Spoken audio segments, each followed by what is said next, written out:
অনেকেই ভয় পান যে ভাইয়া মার্কেটে তো কম্পিটিশন বেশি, মার্কেটটা বেশি স্যাচুরেটেড, তাহলে আমি কি এই প্রোডাক্টটা নিয়ে ব্যবসা করতে পারবো কিনা। স্যাচুরেশনের কথা যদি বলেন, আমি আপনাদেরকে একটা পার্সপেক্টিভ দিই। দেখেন, চায়না চায়না হচ্ছে ওয়ার্ল্ডের ফ্যাক্টরি। ওয়ার্ল্ডের সকল কিছু এখান থেকে প্রোডাকশন হয়, এবং প্রোডাকশন প্রাইস কত এগুলো আপনারাও জানেন। একটা টি শার্ট প্রোডাকশন হয় $5-7।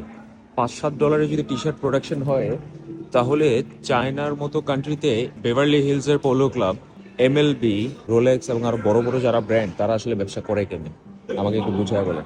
এই যেমন ধরেন, এই একটা টি শার্টের প্রাইস 1300 RMB,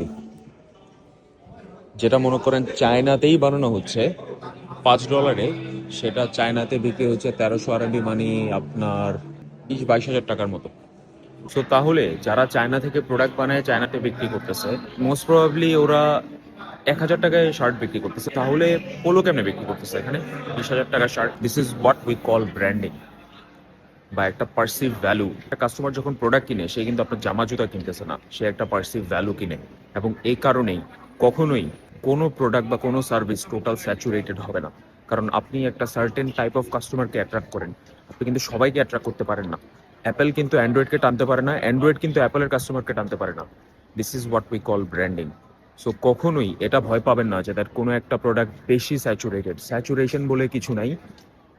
স্যাচুরেশন কোন লেভেলে হবে? যখন আপনি অ্যাপেল অ্যান্ড্রয়েডের লেভেলে যাবেন। আপনি আমি কেউই অ্যাপেল অ্যান্ড্রয়েডের লেভেলে না। আমাদের মতো ছোট স্কেলে স্যাচুরেশন বলে কিছু নাই। সব ক্ষেত্রেই টাকা বানাইতে পারবেন।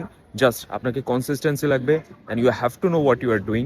বোকার মতো কাজ করা যাবে না, বিজনেস বেসিক্স নিয়ে কাজ করতে হবে, তাহলে আপনিও টাকা বানাতে পারবেন যে কোনো প্রোডাক্টে। হোপফুলি কিছু একটা বুঝতে পারছেন এখান থেকে।